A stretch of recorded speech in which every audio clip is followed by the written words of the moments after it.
Like, we want to be able to create space. This thing will not keep still.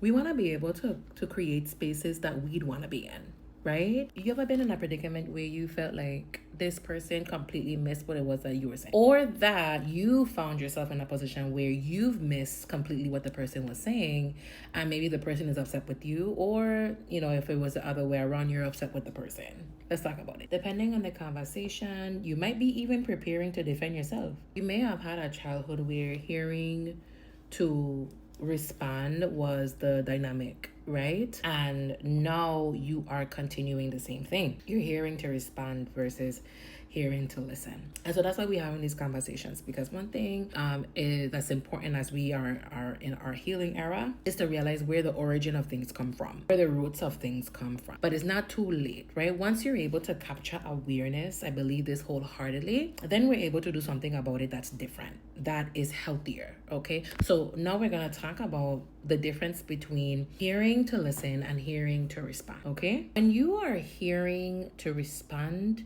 you are half listening. Okay, you are ready to make your counterpoint. Your mind is already crafting a reply in the conversation, right? So the person is not finished with what they're saying before you reply. You're already ready, right? And sometimes that would cause us to miss out on the essence of what the person is saying, the message, and what the person is relaying, and just overall, just, you know, doesn't allow us to give them our undivided attention. We're missing details. And sometimes it leads to assumption. And sometimes it leads to miscommunication or missing the message. And sometimes it leads to arguments. All right, now let's talk about hearing to listen. Now, this is the one that we like. This is the one that we want to do. Okay, so this part is where you are not just focused on what you want to say back, you're focused on what they're saying. Okay, and we like that. We love that. When we are hearing to listen, the goal is to understand, not to respond. We're paying attention to the emotions of the person, okay?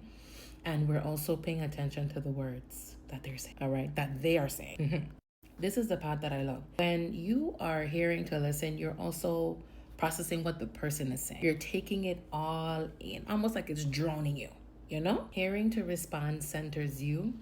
Hearing to listen centers them. And that's what we want. Now, it doesn't mean that this is going to be easy, especially when, you know, perhaps you've been in a position where you would always hear to respond. So it's going to take some time, right? Just use this video for reference. I love you.